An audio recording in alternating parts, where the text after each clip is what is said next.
ಮಾನ್ಯ ಸಭಾಧ್ಯಕ್ಷರೇ, ನೆಕ್ಸ್ಟ್ ಶಿವಲಿಂಗ ಅವರು ಮಾತಾಡ್ತಾರೆ. ನೆಕ್ಸ್ಟ್ ವಿಧಾನಮಂಡಲದ ಜಂಟಿ ಅಧಿವೇಶನವನ್ನು ಉದ್ದೇಶಿಸಿ ಗೌರವಾನ್ವಿತ ರಾಜ್ಯಪಾಲರು ದಯಪಾಲಿಸಿದ ಭಾಷಣಕ್ಕೆ ವಂದನಾ ನಿರ್ಣಯದ ಮೇಲೆ ಮಾತನಾಡಲು ಅವಕಾಶ ಮಾಡಿಕೊಟ್ಟಿರ್ತಕ್ಕಂಥ ತಮಗೆ ಮೊಟ್ಟ ಮೊದಲದಾಗಿ ನನ್ನ ಧನ್ಯವಾದಗಳನ್ನು ನಾನು ತಿಳಿಸ್ತಾ ಇದ್ದೇನೆ. ವರ್ಷದ ಆರಂಭದ ಅಧಿವೇಶನವನ್ನು ಉದ್ದೇಶಿಸಿ ರಾಜ್ಯಪಾಲರು ಜಂಟಿ ಸದನನ ಉದ್ದೇಶಿಸಿ ಮಾತನಾಡ್ತಕ್ಕಂಥದ್ದು ವಾಡಿಕೆ ಮತ್ತು ಈ ಭಾಷಣಕ್ಕೆ ಅದರದೇ ಆದಂಥ ಒಂದು ಘನತೆ, ಗೌರವ ಮತ್ತು ಸ್ಥಾನಮಾನ ಇವೆಲ್ಲವೂ ಕೂಡ ಇರ್ತಕ್ಕಂಥದ್ದು. ಕಾರಣ ಏನಪ್ಪಾ ಅಂತ ಹೇಳಿದ್ರೆ, ರಾಜ್ಯ ಸರ್ಕಾರದ ತನ್ನ ನೀತಿ ನಿರೂಪಣೆ, ರಾಜ್ಯ ಸರ್ಕಾರದ ಒಂದು ಚಿಂತನೆಗಳು, ರಾಜ್ಯ ಸರ್ಕಾರದ ಒಂದು ದೂರದೃಷ್ಟಿತ್ವ ಮತ್ತು ರಾಜ್ಯ ಸರ್ಕಾರದ ಒಂದು ಅಭಿವೃದ್ಧಿಯ ದೃಷ್ಟಿಯಿಂದ ಮಾಡ್ತಾ ಇರ್ತಕ್ಕಂಥ ಚಿಂತನೆ ಇವೆಲ್ಲವೂ ಕೂಡ ವ್ಯಕ್ತ ಆಗ್ತಕ್ಕಂಥದ್ದು ಸಹಜ. ಆದರೆ ಮೊನ್ನೆ ದಿನ ಗೌರವಾನ್ವಿತ ರಾಜ್ಯಪಾಲರ ಭಾಷಣ ಇಂತಹ ಎಲ್ಲ ಆದರ್ಶಗಳನ್ನ ಗಾಳಿಗೆ ತೂರಿ ಸರ್ಕಾರ ತನ್ನ ವೈಫಲ್ಯಗಳನ್ನ ಮುಚ್ಚಾಕುವ ಸಲುವಾಗಿ ರಾಜ್ಯಪಾಲರ ಮುಖೇನ ಸುಳ್ಳಳಿಸ್ತಕ್ಕಂಥ ಕೆಲಸ ಮಾಡಿರ್ತಕ್ಕಂಥದ್ದು ಈ ಸರ್ಕಾರದ ಒಂದು ನೈತಿಕ ದಿವಾಳಿತನಕ್ಕೆ ಇಳಿದಿರ್ತಕ್ಕಂಥದ್ದು ಸ್ಪಷ್ಟವಾಗಿ ಗೋಚರ ಆಗ್ತದೆ. ರಾಜ್ಯಪಾಲರ ಒಂದು ಭಾಷಣ ರಾಜ್ಯ ವಿಧಾನಸಭೆಗೆ ನಡೆದ ಚುನಾವಣೆಯಲ್ಲಿ ಹೊಸ ಕನಸು ಹೊತ್ತು ಜನರ ಮುಂದೆ ಹೋಗಿ ಅವರ ಬೆಂಬಲ, ಮನ್ನಣೆ ಮತ್ತು ವಿಶ್ವಾಸ ಪಡೆದು ಅಧಿಕಾರಕ್ಕೆ ಬಂದ ನಮ್ಮ ಸರ್ಕಾರ ನಡೆ ನುಡಿಗಳನ್ನು ಒಂದಾಗಿಸಿಕೊಂಡು ಕೆಲಸ ಮಾಡುತ್ತಿದೆ. ಮಾತು ಸ್ಫಟಿಕದ ಸಲಾಕೆಯಂತಿರಬೇಕು, ಕೊಟ್ಟ ಮಾತನ್ನ ಪಾಲಿಸಬೇಕೆನ್ನುವುದು ನಮ್ಮ ವಚನಕಾರರ ನಿಲುವು ಅಂತೇಳಿ ಮಾನ್ಯ ರಾಜ್ಯಪಾಲರ ಮುಖೇನ ಈ ಮಾತುಗಳನ್ನು ಹೇಳಿಸಿದ್ದಾರೆ. ಮುಂದುವರೆದ ಭಾಗವಾಗಿ ಹೇಳ್ತಾರೆ, ನನ್ನ ಸರ್ಕಾರವು ಜಾರಿಗೆ ತಂದ ಗ್ಯಾರಂಟಿ ಯೋಜನೆಗಳಿಂದ 1.2 ಕೋಟಿಗೂ ಅಧಿಕ ಕುಟುಂಬಗಳು ಬಡತನ ರೇಖೆಗಿಂತ ಹೊರಗೆ ಬಂದು ಮಧ್ಯಮ ವರ್ಗದ ಸ್ಥಿತಿಗೆ ಏರ್ತಿದೆ ಅಂತೇಳಿ ರಾಜ್ಯ ಸರ್ಕಾರ ರಾಜ್ಯಪಾಲರ ಮೂಲಕ ಹೇಳಿಸಿದ್ದಾರೆ. ಮತ್ತೊಂದು ಕಡೆ ಹೇಳ್ತಾರೆ, ನನ್ನ ಸರ್ಕಾರವು ಖಾತರಿ ಯೋಜನೆಗಳ ಮೂಲಕ ಜನರ ಜೀವನದಲ್ಲಿ ಪರೋಕ್ಷವಾಗಿ ಗಮನಾರ್ಹ ಬದಲಾವಣೆಗಳನ್ನು ಗಮನಿಸುತ್ತಿದೆ. ರಾಜ್ಯದಲ್ಲಿ ಬರಗಾಲವಿದ್ದರೂ ಸಹ ಕಳೆದ ವರ್ಷಕ್ಕಿಂತ ಈ ವರ್ಷದಲ್ಲಿ ರೈತರ ಆತ್ಮಹತ್ಯೆ ಕಡಿಮೆ ಆಗಿದೆ ಅನ್ನೋ ಮಾತನ್ನ ಈ ಸರ್ಕಾರ ರಾಜ್ಯಪಾಲರ ಮುಖೇನ ಹೇಳಿಸಿರ್ತಕ್ಕಂಥದ್ದು. ಮಾನ್ಯ ಸಭಾಧ್ಯಕ್ಷರೇ, ರಾಜ್ಯ ಸರ್ಕಾರ ಏನು ತನ್ನ ಪಂಚ ಗ್ಯಾರಂಟಿಗಳ ಮುಖೇನ ತನ್ನ ಬೆನ್ನನ್ನು ತಾನೇನು ತಡ್ಕೊಳ್ತಕ್ಕಂಥ ಕೆಲಸ ಬಹಳ ಯಶಸ್ವಿಯಾಗಿ ಮಾಡ್ತಾ ಇದೆ. ಮಾನ್ಯ ವಿರೋಧ ಪಕ್ಷದ ನಾಯಕರು ಸವಿಸ್ತಾರವಾಗಿ ಎಲ್ಲ ವಿಚಾರವನ್ನು ಹೇಳಿದ್ದಾರೆ. ಒಂದು ಕಡೆ ಶಕ್ತಿ ಯೋಜನೆಯಲ್ಲಿ ಮಹಿಳೆಯರಿಗೆ ಉಚಿತ ಬಸ್ ಪ್ರಯಾಣದ ಬಗ್ಗೆ ಮಾತನಾಡಿದ್ದಾರೆ. ಆದರೆ ಮತ್ತೊಂದು ಕಡೆ ಶಾಲೆಗೆ ಮತ್ತು ಕಾಲೇಜಿಗೆ ಹೋಗ್ತಕ್ಕಂಥ ವಿದ್ಯಾರ್ಥಿನಿಯರು, ಬಡ ವಿದ್ಯಾರ್ಥಿನಿಯರು ಬಸ್ಸಿನ ವ್ಯವಸ್ಥೆ ಇಲ್ಲದೇನೆ ಇವತ್ತು ಪರದಾಡ್ತಾ ಇರ್ತಕ್ಕಂಥದ್ದು ಕೂಡ ರಾಜ್ಯ ಸರ್ಕಾರ ಗಮನಿಸಬೇಕು ಅಂತೇಳಿ ತಮ್ಮ ಮೂಲಕ ನಾನು ಹೇಳೋದಕ್ಕೆ ಇಷ್ಟಪಡ್ತೇನೆ. ಮತ್ತೊಂದು ಕಡೆ ಬಹಳ ಗಂಭೀರವಾಗಿ ಯೋಚನೆ ಮಾಡ್ತಕ್ಕಂಥ ವಿಚಾರ ಅಂತ ಹೇಳಿದ್ರೆ, ಇವರ ಗ್ಯಾರಂಟಿಗಳನ್ನ ಪೂರ್ಣ ಮಾಡ್ತಕ್ಕಂಥ ಸಲುವಾಗಿ ಈ ಶಕ್ತಿ ಯೋಜನೆಯಲ್ಲಿ ಸುಮಾರು 7-8 ಲಕ್ಷ ಕಿಲೋಮೀಟರ್ ಓಡಿರ್ತಕ್ಕಂಥ ಬಸ್ಗಳನ್ನು ಕೂಡ ಇವತ್ತು ರಾಜ್ಯದಲ್ಲಿ ಓಡಿಸ್ತಕ್ಕಂಥ ಕೆಲಸ ಮಾಡ್ತಾ ಇದ್ದಾರೆ. ನಾಳೆ ಅದು ಅನಾಹುತ ಆದರೆ ಅದಕ್ಕೆ ಯಾರು ಜವಾಬ್ದಾರಿ ಅಂತಕ್ಕಂಥದ್ದು ಕೂಡ ರಾಜ್ಯ ಸರ್ಕಾರ ಒಂದು ಕ್ಷಣ ಯೋಚನೆ ಮಾಡಬೇಕಾಗಿದೆ.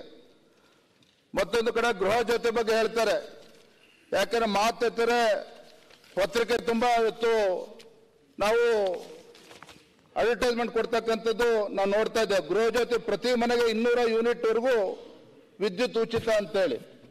ಮತ್ತೆ ಅನ್ನ ಭಾಗ್ಯ ಬಗ್ಗೆ 10 kg ಅಂತೇಳಿ ದೊಡ್ಡದಾಗಿ ಭಾಷಣ ಬಿಗಿತಾರೆ. ಇವತ್ತು ಎಷ್ಟು kg ಕೊಡ್ತಾರೆ మన ವಿರೋಧ ಪಕ್ಷದ ನಾಯಕರು ಹೇಳಿದ್ದಾರೆ. ಇವತ್ತು ಯುವ ನಿಧಿ, ನಾನು ಮೊನ್ನೆ ಶಿವಮೊಗ್ಗದಲ್ಲಿ ಇತ್ತೀಚೆಗೆ ಮಾನ್ಯ ಮುಖ್ಯಮಂತ್ರಿಗಳೇ ಶಿವಮೊಗ್ಗದಲ್ಲಿ ಬಂದು ಯುವ ನಿಧಿ ಕಾರ್ಯಕ್ರಮಕ್ಕೆ ಚಾಲನೆ ನೀಡಿದ್ದಾರೆ. ತಮಗೆ ಗೊತ್ತಿರಲಿ, ಸುಮಾರು ಸಾವಿರಾರು ಸಂಖ್ಯೆಯಲ್ಲಿ ಬಂದಂತ ಯುವಕರಲ್ಲಿ ಪಾಪ ಶಾಲೆ ಕಾಲೇಜಲ್ಲಿ ಕೂತಿರ್ತಕ್ಕಂಥ ಮಕ್ಕಳಿಗೂ ಕೂಡ ಯಾವ ಕಾರ್ಯಕ್ರಮಕ್ಕೆ ಹೋಗ್ತೀವಿ ಅಂತ ಗೊತ್ತಿಲ್ಲ.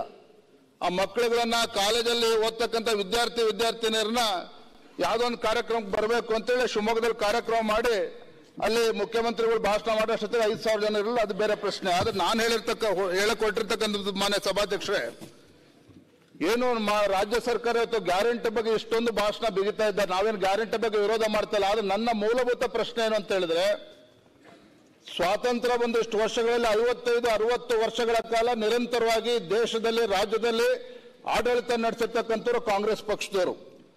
ಅದು ಇವತ್ತಿಗೂ ಸಹ ಈ ನಾಡಿನಲ್ಲಿ, ದೇಶದಲ್ಲಿರ್ತಕ್ಕಂಥ ಬಡವನಾಗೆ ಇದ್ದಾನೆ ಅಂತ ಹೇಳಿದ್ರೆ ಹೊಣೆಗಾರ ಯಾರು? ಇವತ್ತು ಇದೇ ಕಾಂಗ್ರೆಸ್ ಪಕ್ಷದವರು.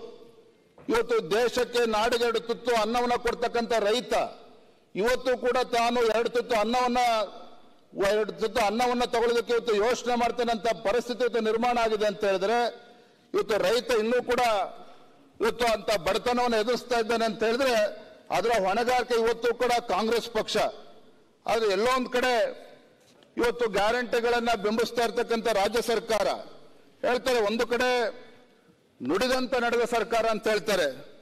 ಮಾನ್ಯ ಅಧ್ಯಕ್ಷರೇ, ನಾನು ನುಡಿದಂತೆ ನಡೆದಂತ ಸರ್ಕಾರದ ಬಗ್ಗೆ ಹೇಳೋದಕ್ಕೂ ಮುಂಚೆ ತಮಗೆ ಗೊತ್ತಿರಲಿ, ಕಳೆದ 8-9 ತಿಂಗಳಲ್ಲಿ ಈ ರಾಜ್ಯ ಸರ್ಕಾರ ಬಂದ್ಮೇಲೆ ಸತ್ಯ ಏನಪ್ಪ ಅಂತ ಹೇಳಿದ್ರೆ, ಕರ್ನಾಟಕ ರಾಜ್ಯ ಇವತ್ತು ಅಭಿವೃದ್ಧಿ ಶೂನ್ಯ ಆಗಿರ್ತಕ್ಕಂಥದ್ದು. ಕರ್ನಾಟಕ ರಾಜ್ಯ ಇವತ್ತು ಅಭಿವೃದ್ಧಿ ಶೂನ್ಯ ಆಗಿರ್ತಕ್ಕಂಥದ್ದು ಕನಿಷ್ಠ 20 ವರ್ಷಗಳ ಹಿಂದಕ್ಕೆ ಹೋಗಿರ್ತಕ್ಕಂಥದ್ದು ಕಳೆದ 8-9 ತಿಂಗಳಲ್ಲಿ. ಯಾಕೆ ಅಂತ ಹೇಳಿದ್ರೆ ಯಾವುದೇ ಒಂದು ಅಭಿವೃದ್ಧಿ ಕಾರ್ಯಕ್ರಮ ಇವತ್ತು ನಡೀತಾ ಇಲ್ಲ. ಈ ಹೊಸ ಸರ್ಕಾರ ಬಂದ್ಮೇಲೆ ಯಾವುದೇ ಒಂದು ಹೊಸ ಅಭಿವೃದ್ಧಿ ಯೋಜನೆಯನ್ನು ಕೂಡ ಘೋಷಣೆ ಆಗಿಲ್ಲ. ಆದ್ರೆ ಕಾಂಗ್ರೆಸ್ ಪಕ್ಷದ ನಾಯಕರುಗಳು ಮಾತನಾಡ್ತಕ್ಕಂಥದ್ದು ನೋಡಿದ್ರೆ, ಗ್ಯಾರಂಟಿ ಬಂದ್ಮೇಲೆ ಇವತ್ತೇನೋ ರಾಜ್ಯದಲ್ಲಿ ವಿಜಯನಗರ ಸಾಮ್ರಾಜ್ಯನೇ ಇವತ್ತು ಮರುಸ್ಥಾಪನೆ ಆಗ್ಬಿಟ್ಟಿದೆಯೋ ಅಂತಕ್ಕಂಥ ಭಾವನೆಯನ್ನ ಇವತ್ತು ಬಿಂಬಿಸ್ತಕ್ಕಂಥ ಕೆಲಸ ಬಹಳ ಯಶಸ್ವಿಯಾಗಿ ಮಾಡ್ತಾ ಇರ್ತಕ್ಕಂಥದ್ದು ನಾವು ನೋಡ್ತಾ ಇದ್ದೇವೆ. ಎಲ್ಲ ಸತ್ಯ ಏನಪ್ಪಾ ಅಂತ ಹೇಳಿದ್ರೆ, ಈ ರಾಜ್ಯ ಸರ್ಕಾರ ಒಂದು ಕೈಯಲ್ಲಿ ಕೊಡ್ತಕ್ಕಂಥದ್ದು ಮತ್ತೊಂದು ಕೈಯಲ್ಲಿ ಕಿತ್ಕೊಳ್ತಕ್ಕಂಥ ಕೆಲಸ ಇವತ್ತು ರಾಜ್ಯದಲ್ಲಿ ಮಾಡ್ತಾ ಇರ್ತಕ್ಕಂಥದ್ದು. ಇವತ್ತು ಬೆಲೆ ಏರಿಕೆ ಅಂತಕ್ಕಂಥದ್ದು ಈ ರಾಜ್ಯ ಸರ್ಕಾರದ ಒಂದು ಅಂಶದ ಕಾರ್ಯಕ್ರಮ ಆಗಿದೆ ಅನ್ನೋ ಭಾವನೆ ರಾಜ್ಯ ಜನರಲ್ಲಿ ಬರ್ತಾ ಇರ್ತಕ್ಕಂಥದ್ದು. ಒಂದು ಕಡೆ ವಿದ್ಯುತ್ ದರವನ್ನ ಜಾಸ್ತಿ ಮಾಡಿರ್ತಕ್ಕಂಥದ್ದು, ಮತ್ತೊಂದು ಕಡೆ ಹಾಲಿನ ದರ ಜಾಸ್ತಿ ಮಾಡಿರ್ತಕ್ಕಂಥದ್ದು, ಮೊಸರಿನ ದರವನ್ನ ಜಾಸ್ತಿ ಮಾಡಿರ್ತಕ್ಕಂಥದ್ದು, ದಿನನಿತ್ಯ ಬಳಕೆ ವಸ್ತುಗಳು ಜಾಸ್ತಿ ಆಗಿರ್ತಕ್ಕಂಥದ್ದು, ಮತ್ತೊಂದು ಕಡೆ ಅಬಕಾರಿ ಸುಂಕ ಜಾಸ್ತಿ ಆಗಿರ್ತಕ್ಕಂಥದ್ದು. ಎಲ್ಲಿವರೆಗೆ ಇವತ್ತು ಶಕ್ತಿ ಯೋಜನೆ ಅಂತ ಹೇಳ್ತಾರೆ, ಇವತ್ತು ಬಸ್ ಟಿಕೆಟ್ ದರನು ಕೂಡ ಜಾಸ್ತಿ ಆಗಿರ್ತಕ್ಕಂಥದ್ದು. ಆ ಮಹಿಳೆ ಉಚಿತ ಬಸ್ ಅಂತ ಹೇಳಿದ್ರೆ ಗಂಡನಿಂದ ಹೆಚ್ಚು ದರವನ್ನ ಜಾಸ್ತಿ ಮಾಡಿ ಮತ್ತೊಂದು ಕಡೆ ಕಿತ್ಕೊಳ್ತಕ್ಕಂಥ ಕೆಲಸವನ್ನು ಕೂಡ ರಾಜ್ಯ ಸರ್ಕಾರ ಮಾಡ್ತಾ ಇರ್ತಕ್ಕಂಥದ್ದು. ನೋಂದಣಿ ಶುಲ್ಕ, ಇವತ್ತು ಗೃಹ ನೋಂದಣಿ ಶುಲ್ಕ, ಮುದ್ರಾಂಕ ಶುಲ್ಕ, ಹೀಗೆ ಸಿಕ್ಕ ವಿಚಾರದಲ್ಲಿ ಇವತ್ತು ಬೆಲೆಯನ್ನ ಏರಿಸ್ತಕ್ಕಂಥದ್ದು ಇವತ್ತು ರಾಜ್ಯ ಸರ್ಕಾರ ಮಾಡ್ತಾ ಇರ್ತಕ್ಕಂಥದ್ದು ಮೇಲ್ನೋಟಕ್ಕೆ ಗೊತ್ತಾಗ್ತದೆ. ತಮಗೆ ಗೊತ್ತಿರಲಿ ಮಾನ್ಯ ಸಭಾಧ್ಯಕ್ಷರೇ, ಕರ್ನಾಟಕ ರಾಜ್ಯದಲ್ಲಿ 8 ತಿಂಗಳು ಹೊಸ ಸರ್ಕಾರ ರಾಜ್ಯದಲ್ಲಿ ಅಸ್ತಿತ್ವಕ್ಕೆ ಬಂದ ಮೇಲೆ ಯಾವುದೇ ಒಂದು ಅಫಿಡವಿಟ್ ಮಾಡಿಸ್ಬೇಕು ಅಂತ ಹೇಳಿದ್ರೆ 500%, 500% ಇದು ಜಾಸ್ತಿ ಆಗಿರ್ತಕ್ಕಂಥದ್ದು. ಯಾವುದೇ ಒಂದು ಇನ್ಸ್ಟ್ರೂಮೆಂಟ್ ಅನ್ನ ಕ್ಯಾನ್ಸಲ್ ಮಾಡಬೇಕು ಅಂತ ಹೇಳಿದ್ರೆ ಅದರ ಸ್ಟಾಂಪ್ ಡ್ಯೂಟಿನೂ ಕೂಡ ಇವತ್ತು 500% ಹೆಚ್ಚಿರ್ತಕ್ಕಂಥದ್ದು. ಯಾವುದೇ ಒಂದು ಕಾಪಿ ತೆಗೆದುಕೊಳ್ಬೇಕು ಅಂತ ಹೇಳಿದ್ರೆ 500% ಜಾಸ್ತಿ ಮಾಡಿರ್ತಕ್ಕಂಥದ್ದು. ಮಾರ್ಟಿಗೇಜ್ ಡೀಡ್ ಮಾಡಿಸ್ಬೇಕು ಅಂತ ಹೇಳಿದ್ರು ಕೂಡ 500% ಜಾಸ್ತಿ ಮಾಡಿರ್ತಕ್ಕಂಥದ್ದು. ಪಾರ್ಟಿಷನ್ ಡೀಡ್ ಮಾಡಬೇಕು ಅಂತ ಹೇಳಿದ್ರು ಕೂಡ ಇವತ್ತು 500% ಇವತ್ತು ದರವನ್ನ ಜಾಸ್ತಿ ಮಾಡಿರ್ತಕ್ಕಂಥದ್ದು. ಇವತ್ತು ಕಾಂಗ್ರೆಸ್ ಬಂದ ಮೇಲೆ ಯಾವ ರೀತಿ ದರ ಜಾಸ್ತಿ ಮಾಡಿದ್ದಾರೆ ಅಂತ ನಾ ಹೇಳಿದ್ದೇನೆ. ಇವತ್ತು ಭೂ ಕಂದಾಯ ನೋಂದಣಿ ಶುಲ್ಕ ಇರತಕ್ಕಂಥದ್ದು ಒಂದು ಕಡೆ ಆದ್ರೆ ಹಿಂದೆ ಇವತ್ತು ರೈತರು ತನ್ನ ಕೃಷಿ ಪಂಪ್ಸೆಟ್ಗಳಿಗೆ ಸಂಪರ್ಕಕ್ಕೆ ನಿಗದಿಯಾದಂತಹ ಶುಲ್ಕ ಎಷ್ಟಪ್ಪ ಅಂತ ಹೇಳಿದ್ರೆ 25,000 ಹಿಂದಿನ ಬಿಜೆಪಿ ಸರ್ಕಾರದಲ್ಲಿ. ಆದ್ರೆ ಈ ರಾಜ್ಯದಲ್ಲಿ ಹೊಸ ಸರ್ಕಾರ ಬಂದ ಮೇಲೆ, ಕಾಂಗ್ರೆಸ್ ಸರ್ಕಾರ ಬಂದ ಮೇಲೆ ಇವತ್ತು ಸುಮಾರು 2.5-3 ಲಕ್ಷ ಇವತ್ತು ರೈತರು ಇವತ್ತು ತನ್ನ ಜೋಬಿನಿಂದ ಹಣವನ್ನ ಕಟ್ಟಬೇಕಾಗಿರ್ತಕ್ಕಂಥ ಪರಿಸ್ಥಿತಿ ಇವತ್ತು ನಿರ್ಮಾಣ ಆಗಿದೆ ಅಂತ ಹೇಳಿದ್ರೆ ಇದು ಬಡವರ ಪರವಾಗಿರ್ತಕ್ಕಂಥ ರೈತರ ಪರವಾಗಿರ್ತಕ್ಕಂಥ ಸರ್ಕಾರ ಜಾಸ್ತಿ ಉಳ್ಕೊಂಡಿದೆ ಅಂತಕ್ಕಂಥದ್ದು ನಾವು ಪ್ರಶ್ನೆ ಮಾಡಬೇಕಾಗಿದೆ. ಮಾನ್ಯ ಸಭಾಧ್ಯಕ್ಷರೇ, ಇವತ್ತು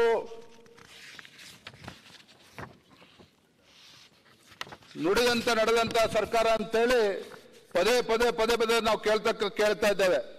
ಇವತ್ತು ಕಾಂಗ್ರೆಸ್ ಸರ್ಕಾರ ಚುನಾವಣೆ ಸಂದರ್ಭದಲ್ಲಿ ಘೋಷಣೆ ಮಾಡಿರ್ತಕ್ಕಂಥದ್ದು ಅಂಗನವಾಡಿ ಕಾರ್ಯಕರ್ತರಿಗೆ ಮಾಸಿಕ 15,000 ಹಾಗೂ ಸಹಾಯಕರಿಗೆ ಮಾಸಿಕ 10,000 ಗೌರವಧನವನ್ನ ನೀಡುವುದಾಗಿ ಕಾಂಗ್ರೆಸ್ ಹೇಳಿದ್ರು.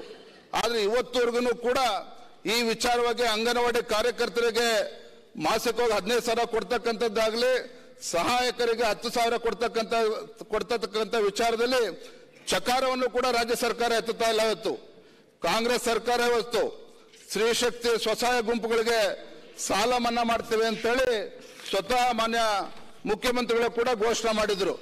ಅದ್ರ ಬಗ್ಗೆನೂ ಕೂಡ ಇವತ್ತು ರಾಜ್ಯ ಸರ್ಕಾರ ತಲೆ ಕೆಡಿಸ್ಕೊಳ್ಳದೆ ಇರತಕ್ಕಂಥದ್ದು, ಚಕಾರ ಎತ್ತ ಇರತಕ್ಕಂಥದ್ದು ಕೂಡ ನಾವು ನೋಡ್ತಾ ಇದ್ದೇವೆ. ಮಾನ್ಯ ಸಭಾಧ್ಯಕ್ಷರೇ, ಇವತ್ತು ರಾಜ್ಯದಲ್ಲಿ ರೈತರ ಸಮಸ್ಯೆ, ರಾಜ್ಯದಲ್ಲಿ ಭೀಕರ ಬರಗಾಲದ ಸಂದರ್ಭದಲ್ಲಿ ಇವತ್ತು 800ಕ್ಕೂ ಹೆಚ್ಚು ರೈತರು ಇವತ್ತು ಆತ್ಮಹತ್ಯೆ ಮಾಡಿಕೊಂಡಿದ್ದಾರೆ. ಮತ್ತೊಂದು ಕಡೆ ರಾಜ್ಯಪಾಲರ ಮುಖೇನ ಹೇಳ್ತಾರೆ ರಾಜ್ಯ ಸರ್ಕಾರ, ಈ ಸರ್ಕಾರ ಬಂದ ಮೇಲೆ ಹೋದ ವರ್ಷಕ್ಕಿಂತ ಈ ಸಲ ಇವತ್ತು ರೈತರ ಆತ್ಮಹತ್ಯೆ ಕಡಿಮೆ ಆಗಿದೆ ಅನ್ನೋ ಮಾತನ್ನ ಮಾನ್ಯ ಮುಖ್ಯಮಂತ್ರಿಗಳು ರಾಜ್ಯ ಸರ್ಕಾರ ಹೇಳಿಸ್ತಕ್ಕಂಥ ಕೆಲಸ ಮಾಡಿದೆ. ಇವತ್ತು ರಾಜ್ಯದಲ್ಲಿ ಇವತ್ತು ಸ್ವತಃ ಮುಖ್ಯಮಂತ್ರಿಗಳವರ ಕ್ಷೇತ್ರದಲ್ಲೇ ಹೆಚ್ಚು ಆತ್ಮಹತ್ಯೆ ಆಗಿರ್ತಕ್ಕಂಥದ್ದು ಕೂಡ ನಾವು ನೋಡಿದ್ದೇವೆ. ಮತ್ತೊಂದು ಕಡೆ ಭೀಕರ ಬರಗಾಲದ ಸಂದರ್ಭದಲ್ಲೂ ಸಹ ಇವತ್ತು ಲೋಡ್ ಶೆಡ್ಡಿಂಗ್ ವಿಚಾರದಲ್ಲಿ ಇವತ್ತು ಪಾಪ ರೈತರು ಪರದಾಡ್ತಾ ಇದ್ದಾರೆ. ತನ್ನ ಪಂಪ್ ಸೆಟ್ಗಳನ್ನು ಉಪಯೋಗಿಸ್ಕೊಂಡು ರೈತ ತನ್ನ ಬೆಳೆದಂತ ಬೆಳೆಗೆ ಉಳಿಸ್ಕೋಬೇಕು ಅಂತಕ್ಕಂಥ ಪರದಾಡ್ತಾ ಇದ್ರೆ ಇವತ್ತು ಅದಕ್ಕೂ ಸಹ ಇವತ್ತು ವಿದ್ಯುತ್ ಅನ್ನ ಸರಿಯಾಗಿ ಕೊಡದೇನೆ ಇವತ್ತು ಕಲ್ಲಾಗ್ತಕ್ಕಂಥ ಕೆಲಸ ಇವತ್ತು ರಾಜ್ಯ ಸರ್ಕಾರ ಮಾಡಿರ್ತಕ್ಕಂಥದ್ದು ಕೂಡ ನಾವು ನೋಡ್ತಾ ಇದ್ದೇವೆ. ಮತ್ತೊಂದು ಕಡೆ ರೈತರ ಪರವಾಗಿರ್ತಕ್ಕಂಥ ಸರ್ಕಾರ ಅಂತ ಹೇಳ್ತಕ್ಕಂಥ ಇಂದಿನ ಕಾಂಗ್ರೆಸ್ ಸರ್ಕಾರ ಒಂದು ಕಡೆ ಹಾಲಿನ ಬೆಲೆನ ಜಾಸ್ತಿ ಮಾಡ್ತಾರೆ, ಆದ್ರೆ ಮತ್ತೊಂದು ಕಡೆ ಡೈರಿ ಇವತ್ತು ರೈತರಿಗೆ ಪ್ರೋತ್ಸಾಹ ಧನ ಏನು ಹಿಂದೆ ಭಾರತೀಯ ಜನತಾ ಪಾರ್ಟಿ ಸರ್ಕಾರ ಇದ್ದಾಗ ಇವತ್ತು ಹೈನುಗಾರಿಕೆಗೆ ಒಂದು ಶಕ್ತಿನ ತುಂಬಬೇಕು ಅಂತೇಳಿ ಪ್ರೋತ್ಸಾಹ ಧನವನ್ನ ಕೊಡ್ತಾ ಇದ್ರು, ಅದನ್ನು ಕೂಡ ಇವತ್ತು ಕಡಿತ ಮಾಡಿರ್ತಕ್ಕಂಥದ್ದು ಮಾನ್ಯ ಸಭಾಧ್ಯಕ್ಷ ನಾವು ನೋಡ್ತಾ ಇದ್ದೇವೆ. ಒಂದು ಕಡೆ ಗ್ರಾಹಕರಿಗೆ ಬೆಲೆ ಏರಿಕೆ ಶಾಕ್ ನೀಡಿದ್ರೆ, ಮತ್ತೊಂದು ಕಡೆ ಹೈನುಗಾರಿಕೆಗೆ ತಮ್ಮ ಸರ್ಕಾರ ಅಧಿಕಾರಕ್ಕೆ ಬಂದ್ರೆ 5 ರಿಂದ 7 ರೂಪಾಯಿ ಹೆಚ್ಚಿಸ್ತೇವೆ ಅಂತೇಳಿ ಕಾಂಗ್ರೆಸ್ ಸರ್ಕಾರ ಚುನಾವಣೆ ಸಂದರ್ಭದಲ್ಲಿ ಭರವಸೆನ ಕೊಟ್ಟಿದ್ರು. ಅದು ಯಾವುದೂ ಕೂಡ ಈಡೇರಿಲ್ಲ ಅಂತಕ್ಕಂಥದ್ದು ಕಟು ಸತ್ಯ ಅನ್ನೋ ಮಾತನ್ನ ಸಂದರ್ಭದಲ್ಲಿ ಹೇಳಕ್ಕೆ ಇಚ್ಛೆ ಪಡ್ತೇನೆ. ಇವತ್ತು ರೈತರ ಆತ್ಮಹತ್ಯೆ ಬಗ್ಗೆ ಸಾಕಷ್ಟು ಚರ್ಚೆ ಆಗ್ತಾ ಇದೆ. ರೈತರ ಆತ್ಮಹತ್ಯೆ ಇದೇನು ಈ ಸರ್ಕಾರದಲ್ಲಿ ಬಂದಾಗ ಆಗಿದೆ, ಹಿಂದೆ ಆಗೇ ಇಲ್ಲ ಅನ್ನೋ ಮಾತು ನಾನೇನು ಹೇಳ್ತಾ ಇಲ್ಲ. ಆದ್ರೆ ಈ ಸರ್ಕಾರ ಇಂಥ ಭೀಕರ ಬರಗಾಲದ ಸಂದರ್ಭದಲ್ಲಿ ರೈತರು ಆತ್ಮಹತ್ಯೆ ಮಾಡ್ಕೊಳ್ತಾ ಇರ್ತಕ್ಕಂಥ ಸಂದರ್ಭದಲ್ಲಿ ಒಬ್ಬ ಜವಾಬ್ದಾರಿತ ಮಂತ್ರಿಗಳು ಯಾವ ರೀತಿ ನಡ್ಕೊಳ್ತಾ ಇದ್ದಾರೆ ಅಂತ ಹೇಳಿದ್ರೆ, ಒಂದ್ ಕಡೆ ಮಾನ್ಯ ಉಪಮುಖ್ಯಮಂತ್ರಿ ಹೇಳ್ತಾರೆ ಇವತ್ತು ರೈತರ ಸಾವಿನ ಬಗ್ಗೆ ಪ್ರತಿಕ್ರಿಯೆ ನೀಡಿರ್ತಕ್ಕಂಥ ಮಾನ್ಯ ಉಪಮುಖ್ಯಮಂತ್ರಿಗಳು ಎಲ್ಲರೂ ರೈತರು ಆತ್ಮಹತ್ಯೆ ಮಾಡ್ಕೊಳ್ತಾ ಇದ್ದಾರೆ, ಇವತ್ತು ಆತ್ಮಹತ್ಯೆ ಮಾಡ್ಕೊಳ್ತಕ್ಕಂಥವ್ರು ಎಲ್ಲರೂ ಕೂಡ ರೈತರಲ್ಲ ಅನ್ನುವ ದಾಟಿನಲ್ಲಿ ಮಾತನಾಡಿರ್ತಕ್ಕಂಥದ್ದು ಈ ಸರ್ಕಾರಕ್ಕೆ ರೈತರ ಬಗ್ಗೆ ಎಷ್ಟು ಕಾಳಜಿ ಇದೆ ಅಂತಕ್ಕಂಥದ್ದು ವ್ಯಕ್ತ ಆಗ್ತದೆ. ಮತ್ತೊಂದು ಕಡೆ ಇನ್ನೊಬ್ರು ಮಾನ್ಯ ಸಚಿವರು ಶಿವಾನಂದ ಪಾಟೀಲ್ ಹೇಳ್ತಾರೆ ಇವತ್ತು ತಮ್ಮ ಸರ್ಕಾರದಲ್ಲಿ ರೈತರ ಆತ್ಮಹತ್ಯೆ ಪ್ರಕರಣಗಳು ಹೆಚ್ಚಾಗುತ್ತಿರುವುದನ್ನು ನಾವು ಒಪ್ಕೊಳ್ತೇನೆ.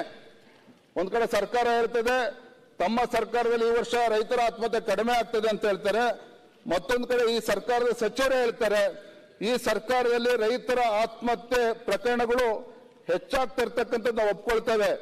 ಆದರೆ ಮೃತ ರೈತರ ಕುಟುಂಬಗಳಿಗೆ ಕಾಂಗ್ರೆಸ್ ಸರ್ಕಾರವು ಹೆಚ್ಚಿನ ಪರಿಹಾರವನ್ನ ನೀಡುತ್ತಿರುವುದರಿಂದ ರೈತರು ಆತ್ಮಹತ್ಯೆ ಮಾಡ್ಕೊಳ್ತಿದ್ದಾರೆ ಅನ್ನೋ ಮಾತನ್ನ ಒಬ್ಬ ಜವಾಬ್ದಾರಿತ ಸಚಿವರು ಈ ಮಾತನ್ನ ಹೇಳ್ತಾರೆ. ಅಂದ್ರೆ ಎಲ್ಲೋ ಒಂದ್ ಕಡೆ ರಾಜ್ಯದ ರೈತರ ಹಿತವನ್ನ ಕಾಪಾಡೋದ್ರಲ್ಲಿ ವಿಫಲ ಆಗಿರ್ತಕ್ಕಂಥ ರಾಜ್ಯ ಸರ್ಕಾರ, ಮತ್ತೊಂದು ಕಡೆ ಈ ಮಂತ್ರಿಗಳ ಒಂದು ಬೇಜವಾಬ್ದಾರಿ ಹೇಳಿಕೆ ಇವತ್ತು ಯಾವ ರೀತಿ ರೈತರ ಮೇಲೆ ಪರಿಣಾಮ ಬೀರ್ತಿದೆ ಅಂತಕ್ಕಂಥದ್ದು ಕೂಡ ರಾಜ್ಯ ಸರ್ಕಾರ ಇವತ್ತು ಆಲೋಚನೆ ಮಾಡಬೇಕಾಗಿದೆ.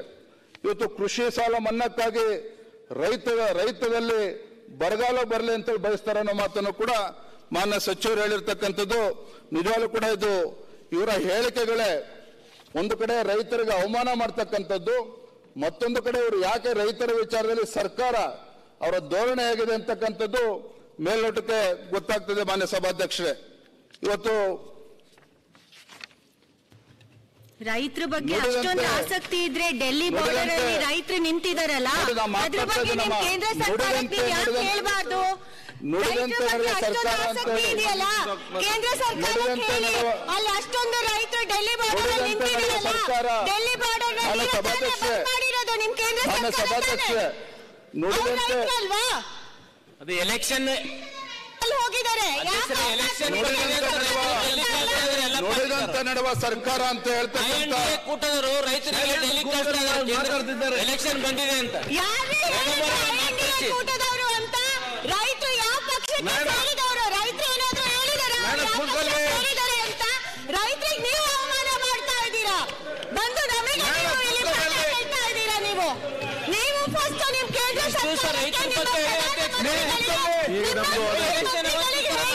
ಅಲ್ಲಿ ಏನು ರೈತರು ಬಾರ್ಡರ್ ಅಲ್ಲಿ ನಿಂತಿದ್ದಾರೆ ಅವರ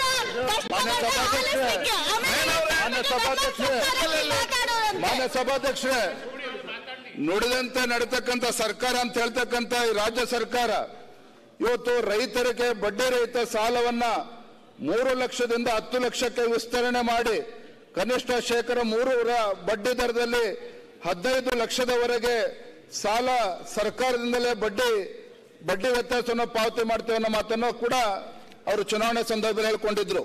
ಇವತ್ತು ಕೃಷಿ ಆಧಾರಿತ ಗ್ರಾಮೀಣ ಉದ್ಯಮಗಳ ಉತ್ತೇಜನಕ್ಕೆ 200 ಕೋಟಿ ಹೂಡಿಕೆಯನ್ನ ಮಾಡ್ತೇವೆ ಅಂತೇಳಿ ಈ ರಾಜ್ಯ ಸರ್ಕಾರ ಮಾನ್ಯ ಮುಖ್ಯಮಂತ್ರಿಗಳು ಚುನಾವಣೆ ಸಂದರ್ಭದಲ್ಲಿ ಹೇಳ್ಕೊಂಡಿದ್ರು. ಇವತ್ತು ಸಾವಯವ ಸರ್ಕಾರದ ಯೋಜನೆ ಸಾವಯವ ಕೃಷಿಗೆ ಇವತ್ತು 2,000 ಕೋಟಿಯನ್ನ ಹೂಡಿಕೆ ಮಾಡ್ತೇವೆ ಅಂತೇಳಿ ಇವತ್ತು ಹೇಳಿರ್ತಕ್ಕಂಥದ್ದು ಕೂಡ ನಾನು ಈ ಸಂದರ್ಭದಲ್ಲಿ ಉಲ್ಲೇಖವನ್ನು ಮಾಡೋದಕ್ಕೆ ಇಷ್ಟಪಡ್ತೇನೆ.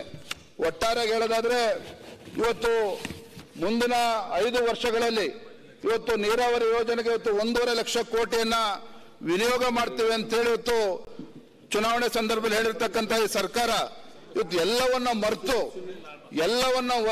ಇವತ್ತು ಕೇವಲ ತಮ್ಮ ಗ್ಯಾರಂಟಿಗಳನ್ನ ತಮ್ಮ ಬೆನ್ನನ್ನ ತಟ್ಕೊಂಡು ಇವತ್ತು ರಾಜ್ಯದಲ್ಲಿ ಯಾವುದೇ ಒಂದು ಅಭಿವೃದ್ಧಿಯನ್ನ ಮಾಡ್ದೇನೆ ಇವತ್ತು ಇಡೀ ರಾಜ್ಯಕ್ಕೆ ಇವತ್ತು ಅನ್ಯಾಯ ಮಾಡ್ತಾ ಇರ್ತಕ್ಕಂಥದ್ದು ಕೂಡ ನಾವು ನೋಡ್ತಾ ಇದ್ದೇವೆ. ಮಾನ್ಯ ಸಭಾಧ್ಯಕ್ಷರೇ, ಇವತ್ತು ಲೋಕಸಭಾ ಚುನಾವಣೆ ಹತ್ರ ಬರ್ತಾ ಇದ್ದಾಗೆ ಸಹಜವಾಗಿನೇ ಏನು ಕಳೆದ ವಿಧಾನಸಭಾ ಚುನಾವಣೆಯಲ್ಲಿ ನಾನಾ ರೀತಿ ನಾಟಕ ನೋಡಿದ್ವಿ ಕಾಂಗ್ರೆಸ್ ಪಕ್ಷದವರಿಂದ. ಈಗ ಲೋಕಸಭಾ ಚುನಾವಣೆ ಹತ್ರ ಬರ್ತಾ ಇದ್ದಾಗ ಹೊಸ ನಾಟಕಗಳನ್ನ ಇವತ್ತು ರಾಜ್ಯ ಸರ್ಕಾರದ ವತಿಯಿಂದ ನೋಡ್ತಾ ಇದ್ದೇವೆ. ಒಂದ್ ಕಡೆ ಶುರು ಮಾಡಿದರೆ ಸಂವಿಧಾನ ಓದಿ ಅಭಿಯಾನವನ್ನು ಈಗ ರಾಜ್ಯ ಸರ್ಕಾರ ಕೈಗೆತ್ತಿಕೊಂಡಿದೆ. ಸಂವಿಧಾನ ಓದಿ ಅಭಿಯಾನವನ್ನ ರಾಜ್ಯ ಸರ್ಕಾರ ವತಿಯಿಂದ ಕೈಗೆತ್ತಿಕೊಂಡಿರ್ತಕ್ಕಂಥದ್ದು. ಆದರೆ ನಾನು ತಮ್ಮ ಮೂಲಕ ಸದನದ ಗಮನಕ್ಕೆ ತರಲಿಕ್ಕೆ ಇಚ್ಛೆ ಪಡ್ತಕ್ಕಂಥದ್ದು, ಇದೇ ಕಾಂಗ್ರೆಸ್ ಸರ್ಕಾರ ಕೇಂದ್ರದಲ್ಲಿ ಆಡಳಿತ ಇದ್ದಾಗ ಚುನಾಯಿತ ಸರ್ಕಾರಗಳನ್ನ ವಜಾಗೊಳಿಸಿ ಸುಮಾರು 90 ಬಾರಿ ಇವತ್ತು ರಾಷ್ಟ್ರಪತಿ ಆಡಳಿತವನ್ನು ಬಗ್ಗೆ ಚರ್ಚೆ ಮಾಡುವ ಮಾನ್ಯ ಸಭೆ ಹೇಳೋದಕ್ಕೆ ಕಾರಣ ಇದೆ. ಸುಮಾರು 90 ಬಾರಿ ದೇಶದಲ್ಲಿ ಇವತ್ತು ಸರ್ಕಾರನ ಒಡೆದಾಕಿ ಇವತ್ತು ರಾಷ್ಟ್ರಪತಿ ಆಡಳಿತವನ್ನ ತಂದಿರತಕ್ಕಂಥ ಉದಾಹರಣೆ ಕೂಡ ನಾವು ನೋಡ್ತಾ ಇದ್ದೇವೆ. ಇವತ್ತು ಸಂವಿಧಾನ ಓದಿ ಅಭಿಯಾನ ಮಾಡ್ತಾ ಇರ್ತಕ್ಕಂಥ ಈ ರಾಜ್ಯ ಸರ್ಕಾರ ಇವತ್ತು ಯಾವ ಬಾಬಾ ಸಾಹೇಬ್ ಅಂಬೇಡ್ಕರ್ ವಿಚಾರದಲ್ಲಿ ಮಾತೆತ್ತರೆ ಚುನಾವಣಾ ಸಂದರ್ಭದಲ್ಲಿ ಮಾತನ್ನ ಉಲ್ಲೇಖ ಮಾಡ್ತಾರೆ, ಚುನಾವಣೆ ಮುಗಿದ ಮೇಲೂ ಕೂಡ ಉಲ್ಲೇಖ ಮಾಡ್ತಾರೆ. ಯಾವ ಬಾಬಾ ಸಾಹೇಬ್ ಅಂಬೇಡ್ಕರ್ ಅವರ ಅಂತ್ಯ ಸಂಸ್ಕಾರಕ್ಕೂ ಕೂಡ ಗೌರವನ ಕೊಡದೇ ಇರ್ತಕ್ಕಂಥ ಈ ಕಾಂಗ್ರೆಸ್ ಸರ್ಕಾರ ಇವತ್ತು ಸಂವಿಧಾನದ ಬಗ್ಗೆ ಮಾತನಾಡ್ತಕ್ಕಂಥ ಯಾವುದೇ ನೈತಿಕತೆ ಉಳಿಸ್ಕೊಂಡಿಲ್ಲ. ಬಾಬಾ ಸಾಹೇಬ್ ಅಂಬೇಡ್ಕರ್ ಅವರ ಅಂತ್ಯ ಸಂಸ್ಕಾರಕ್ಕೂ ಕೂಡ ಗೌರವನ ಕೊಡದೇ ಇರತಕ್ಕಂತ ಕಾಂಗ್ರೆಸ್ ಸರ್ಕಾರ ಇವತ್ತು ಅಂಬೇಡ್ಕರ್ ಬಗ್ಗೆ ಆಗಲಿ ಸಂವಿಧಾನ ಬಗ್ಗೆ ಆಗಲಿ ಮಾತಾಡ್ತಕ್ಕಂಥ ಯಾವುದೇ ನೈತಿಕತೆ ಉಳಿಸ್ಕೊಂಡಿಲ್ಲ. ತಾವುಗಳು ಮಾನ್ಯ ಶಾಸಕರು ವಿಜಯೇಂದ್ರ ಅವರು ಕರ್ನಾಟಕ ಸರ್ಕಾರದ ಬಗ್ಗೆ ಮಾತಾಡುವಾಗ ವ್ಯವಸ್ಥೆಯಲ್ಲಿ ಅವರ ಭಾಷಣಕ್ಕೆ ಮಧ್ಯ ಪ್ರವೇಶ ಮಾಡಬಾರ್ದಂತೆ ನಾನು ಸುಮ್ಮನೆ ಕೇಳ್ಕೊಂಡಿದ್ದೆ. ಅನ್ನಭಾಗ್ಯದ್ದು ಎಲ್ಲ ಭಾಗ್ಯಗಳು ಹೇಳಿದ್ರು, ಅದು ಅಧಿಕಾರ ಅವ್ರು ಹೇಳ್ತಾರೆ. ಏನಾದರೂ ವ್ಯತ್ಯಾಸ ಇದ್ರೆ ನಾವು ಕರೆಕ್ಟ್ ಮಾಡ್ಕೊತೀವಿ. ಆದರೆ ಕೇಂದ್ರ ಸರ್ಕಾರದನ್ನು ಮಧ್ಯಪ್ರವೇಶ ಮಾಡಿ 90 ಸಾರಿ ರಾಷ್ಟ್ರಪತಿ ಆಡಳಿತ ಅಂತ ಅದು ನಾನು ವಿರೋಧ ಮಾಡ್ತೀನಿ. ಅದು ರಾಜ್ಯ ಸರ್ಕಾರದ ಬಗ್ಗೆ ಅವರು ಸಾಕಷ್ಟು ಮಾತಾಡಲಿ, ಕಡೆಯಲ್ಲಿ ಉತ್ತರ ಕೊಡ್ತೀವಿ. ಕೇಂದ್ರ ಸರ್ಕಾರ ಮಾತಾಡಿದ್ರೆ ನಾನು ಅದ್ರ ಮಾತಾಡ್ಬೇಕಾಗ್ತದೆ. ಆಯ್ತು, ಅದಿಬ್ರು ಮಾತಾಡೋದು ಬೇಡ, ರಾಜ್ಯದ ಮಾತಾಡ. ಅವರು ಸಂವಿಧಾನದ ಬಗ್ಗೆ ನಿಮ್ದು ಚಳುವಳಿ ನಡೀತಾ ಇದೆಯಲ್ಲ, ಆರ್ಟಿಕಲ್ 356 ಮುಂದಿನ ದಿನ ಆಯ್ತು ಅಂತ ಹೇಳ್ತಾ ಇದ್ದಾರೆ. ಮಾನ್ಯ ಸಭಾಧ್ಯಕ್ಷರೇ ಮಾಡಿದ್ದೀವಿ ಅಂತ ಅರ್ಥ ಮಾಡ್ಕೊಳ್ಳಿ. ಸಂವಿಧಾನವನ್ನು ಬದಲಾವಣೆ ಮಾಡಬೇಕು ಅಂತ ಚಿಂತನೆ ಇದೆ. ಅದರ ಬಗ್ಗೆ ನಿಮ್ಮ ಪಾರ್ಲಿಮೆಂಟ್ ಸದಸ್ಯರು ಮಾತಾಡಿದ್ದಾರೆ. ಎಚ್ಚರಿಕೆ ಕೊಡಿಸಬೇಕು. ಸಂವಿಧಾನವನ್ನ ಯಾರು ಮುಟ್ಟಕ್ಕಾಗೋದಿಲ್ಲ. ಸಂವಿಧಾನ ಈ ರಾಷ್ಟ್ರದ ಪ್ರತಿಯೊಬ್ಬ ವ್ಯಕ್ತಿಗೂ ಸಮವಾದಂತ ಹಕ್ಕಿರುವಂತದ್ದು. ಅದನ್ನ ನಾವು ಹೋರಾಟ ಮಾಡ್ತೀವಿ, ಅದನ್ನು ಉಳಿಸ್ತೀವಿ ಅನ್ನೋದನ್ನ ಜನರಿಗೆ ಪಂಚಾಯತಿ ಜನರಿಗೆ ತಿಳಿಸೋ ಕೆಲಸವನ್ನು ಮಾಡ್ತಾ ಇದ್ದೀವಿ. ಸಂವಿಧಾನವನ್ನ ಧಿಕ್ಕರಿಸಿ ತುರ್ತು ಪರಿಸ್ಥಿತಿಯನ್ನ ನಿಮ್ದೇ ಪಕ್ಷ ಮಾಡಿದ್ದು. ಈಗ ಸಂವಿಧಾನವನ್ನ ಧಿಕ್ಕರಿಸಿ 90 ಬಾರಿ ರಾಷ್ಟ್ರಪತಿ ಆಳ್ವಿಕೆಯನ್ನ ಬೇರೆ ಬೇರೆ ರಾಜ್ಯಗಳಲ್ಲಿ ಏರಿದ್ದು ನೀವೇ. ಇವತ್ತು ಸಂವಿಧಾನದ ಚಾಂಪಿಯನ್ ಅಂತ ಹೇಳ್ತಾ ಇರೋದು ನೀವೇ. ಯಾರ್ಯಾರಿಗೆ ಗೌರವ ಕೊಟ್ಟಿದ್ರು ಅಂತೇಳಿ ಇತಿಹಾಸ ಹೇಳುತ್ತೆ. ಸಂವಿಧಾನದ ಬಗ್ಗೆ ಇಷ್ಟೆಲ್ಲ ಜಾಗೃತಿ ಮಾಡ್ತಾ ಚರ್ಚೆ ಮಾಡಿ ಉಲ್ಲೇಖ ಮಾಡಿದ್ರೆ ಅಷ್ಟೇ. ಸಕಾರಾತ್ಮಕವಾಗಿ ರಾಜ್ಯ ಬಗ್ಗೆ ಚರ್ಚೆ. ಮಾನ್ಯ ಸಭಾಧ್ಯಕ್ಷರೇ ಮಂತ್ರಿಗಳನ್ನ ನಾನು ಹೇಳಿರ್ತಕ್ಕ ಸ್ವಾತಂತ್ರ್ಯ ಬಂದು 75 ವರ್ಷ ಆಗಿದೆ. ಬಹಳಷ್ಟು ಜನರಿಗೆ ದೇಶದಲ್ಲಿ ನಮ್ಮ ಸಂವಿಧಾನ ಏನು, ಅದರ ಆಶಯಗಳೇನು, ನಿರ್ದೇಶನ ತತ್ವಗಳೇನಿದ್ದಾವೆ, ಯಾರ್ಯಾರದು ಕರ್ತವ್ಯ ಜವಾಬ್ದಾರಿ ಏನಿದೆ, ಹಕ್ಕುಗಳೇನಿದೆ ಇನ್ನೂ ಕೂಡ ನಾವು ತಿಳಿಸಿಲ್ಲ. ಶಾಲಾ ಕಾಲೇಜು ವಿಶ್ವದ ಮಟ್ಟಗಳಲ್ಲಿ ಸಂವಿಧಾನ ಆಯ್ತಮ್ಮ ಸ್ವಾಗತಿಸ್ತೇವೆ. ಹೇಳಿದ್ದೇನು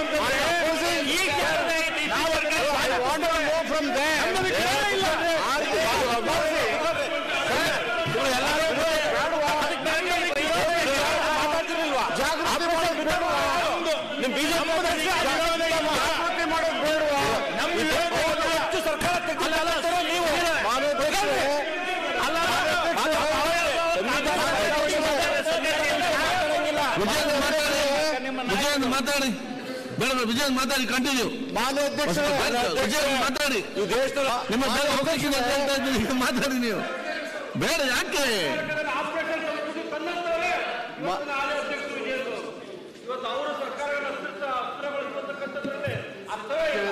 75 ವರ್ಷದೊಳಗೆ ಎಷ್ಟು ವರ್ಷ ಅವ್ರ ಪಕ್ಷ ಆಡಳಿತ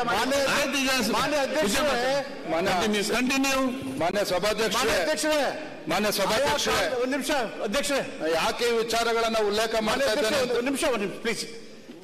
ಆಯಾ ಕಾಲದಲ್ಲಿ ಯಾವ ಚುನಾಯಿತ ಸರ್ಕಾರಗಳು ಹೇಗೆ ನಡ್ಕೊಂಡಿದ್ದಾವೆ ಸಂವಿಧಾನದ ವಿರುದ್ಧವಾಗಿ ಆಯಾ ಸಂದರ್ಭದಲ್ಲಿ ಪಾಠ ಕಲಿಸಿದ್ದಾರೆ ಜನ. ನಮಗೆ ದೇಶದಲ್ಲಿ ಇರುವಂತ ದೊಡ್ಡ ಧರ್ಮನೇ ಸಂವಿಧಾನ, ಶ್ರೇಷ್ಠ ಗ್ರಂಥನೇ ಸಂವಿಧಾನ ಎಲ್ಲರಿಗೂ.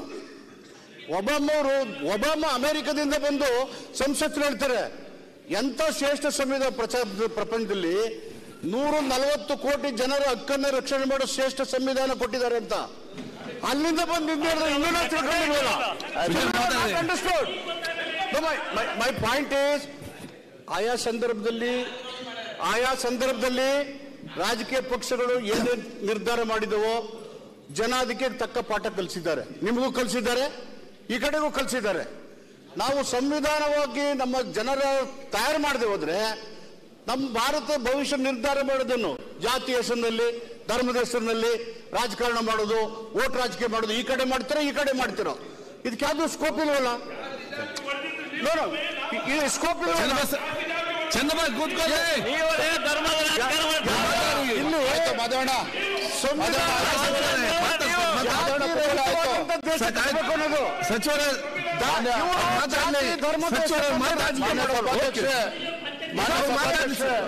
ಮಾನ್ಯ ಸಭಾಧ್ಯಕ್ಷರೇ, ಹೀಗಾಗಿ ನಾನು ವಿಚಾರವನ್ನ ಉಲ್ಲೇಖ ಮಾಡೋದಕ್ಕೆ ಕಾರಣ ಇದೆ. ಕಾರಣ ಅಂತ ಹೇಳಿದ್ರೆ ಹೋಗಿ ನಾ ಇನ್ನೂ ವಿಷಯ ಕಂಪ್ಲೀಟ್ ಮಾಡಿ. ಇವತ್ತು ಯಾವ ಬಾಬಾ ಸಾಹೇಬ್ ಅಂಬೇಡ್ಕರ್ ಅವರ ಅಂತ್ಯ ಸಂಸ್ಕಾರಕ್ಕೂ ಕೂಡ ಕೊಡದೇ ಇರ್ತಕ್ಕಂಥ ಅಂದಿನ ಕಾಂಗ್ರೆಸ್ ಸರ್ಕಾರ, ಅದು ಉದ್ದೇಶ ಏನಿತ್ತಪ್ಪ ಅಂತ ಹೇಳಿದ್ರೆ ದೇಶ ವಿದೇಶಗಳಿಂದ ಯಾರೇ ಬಂದರೂ ಸಹ ದೆಹಲಿನಲ್ಲಿ ಬಂದಂತವ್ರಿಗೆ ರಾಜ್ಘಾಟಿಗೆ ಕರ್ಕೊಂಡು ಹೋಗ್ತಾರೆ. ರಾಜ್ಘಾಟಿಗೆ ಹೋದಾಗ ಅಂಬೇಡ್ಕರ್ ಅವರ ಶವ ಸಂಸ್ಕಾರ ಅಲ್ಲೇ ಮಾಡಿದ್ರು, ಅವರ ಒಂದು ಇದಕ್ಕೂ ಕೂಡ ಹೋಗಿ ಗೌರವನ ಸಲ್ಲಿಸಬೇಕಾಗ್ತದೆ ಅಂತೇಳಿ ಅಂತ ಗೌರವವನ್ನು ಕೂಡ ಬಾಬಾ ಸಾಹೇಬ್ ಅಂಬೇಡ್ಕರ್ ಅವರಿಗೆ ಸಲ್ಲಿಸಬಾರ್ದು ಅನ್ನುವ ದುರುದ್ದೇಶ ಇಟ್ಕೊಂಡೆ ಕಾಂಗ್ರೆಸ್ ಪಕ್ಷದವರು ಅವತ್ತಲ್ಲಿ ಜೈಲಿನಲ್ಲಿ ಅಂತ್ಯ ಸಂಸ್ಕಾರ ಮಾಡಲಿಕ್ಕೆ ಅವಕಾಶವನ್ನು ಕೊಡಲಿಲ್ಲ. ಇವತ್ತು ಮನೆ ನಡೆಸಬೇಕು ಅಂತ ಅವರು ತೀರ್ಮಾನ ಮಾಡೋದು, ಹಲವಾರು ಬಾರಿ ಹೊತ್ತು ಅವರ ಕುಟುಂಬ ತೀರ್ಮಾನ ಮಾಡಿದ್ದು. ಇಲ್ಲಿ ಮಾನ್ಯ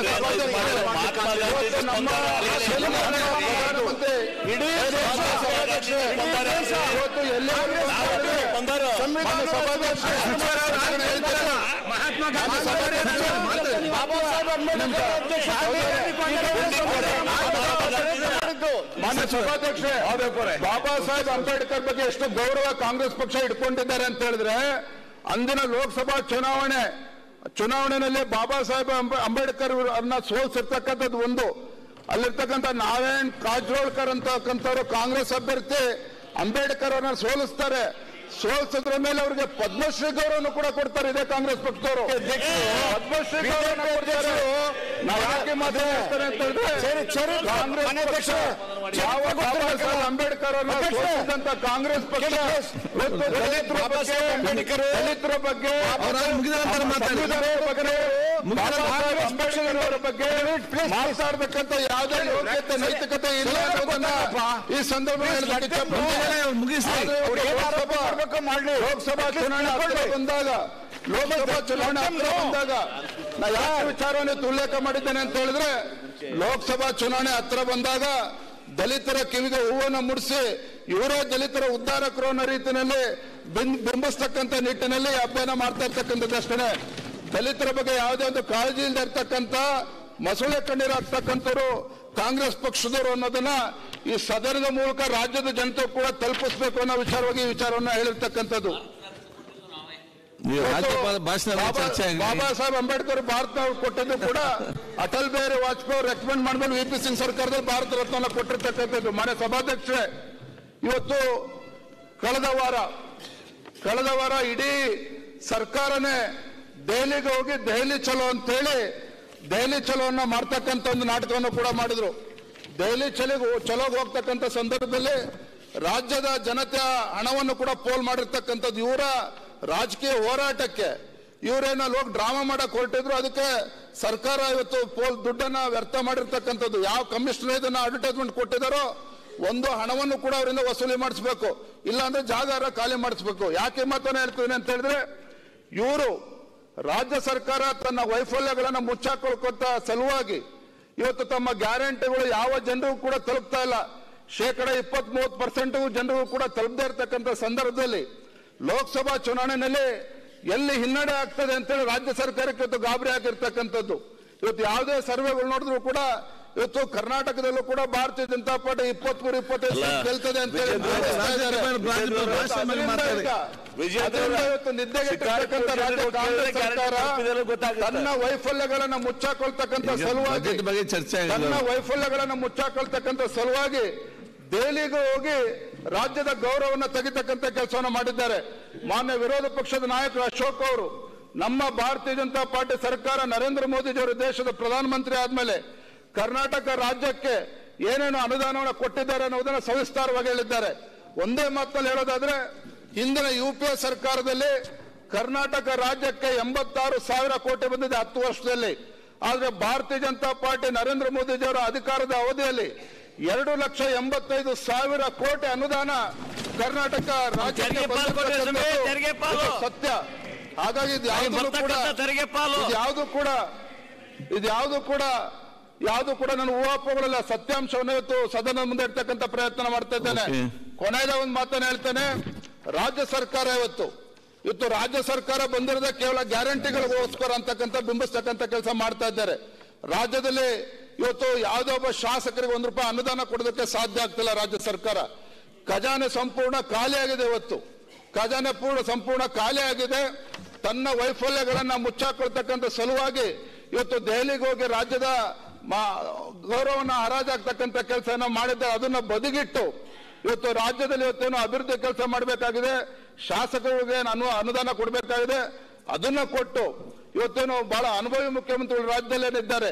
16ನೇ ಬಜೆಟ್ ಅನ್ನು ಮಂಡನೆ ಮಾಡ್ತಕ್ಕಂಥ ಮಾನ್ಯ ಮುಖ್ಯಮಂತ್ರಿಗಳು 224 ಶಾಸಕರು ಕೂಡ ನ್ಯಾಯವನ್ನ ಕೊಡ್ತಕ್ಕಂಥ ಕೆಲಸ, ಅಭಿವೃದ್ಧಿಗೆ ಹಣವನ್ನ ಕೊಡ್ತಕ್ಕಂಥ ಕೆಲಸ ಮಾಡೋದ್ರ ಮುಖೇನ ಅವರು ತಾವು ಉತ್ತಮ ಆಡಳಿತಗಾರರು ಅನ್ನೋದನ್ನ ರುಜುವಾತು ಮಾಡಬೇಕು ಅಂತಕ್ಕಂಥ ಮಾತನ್ನ ಸಂದರ್ಭದಲ್ಲಿ ಹೇಳಿ ಇವತ್ತು ಅವಕಾಶ ಮಾಡಿಕೊಟ್ಟಿರ್ತಕ್ಕಂಥ ತಮಗೂ ಕೂಡ ಮತ್ತೊಮ್ಮೆ ವಂದನೆಯನ್ನು ಸಲ್ಲಿಸಿ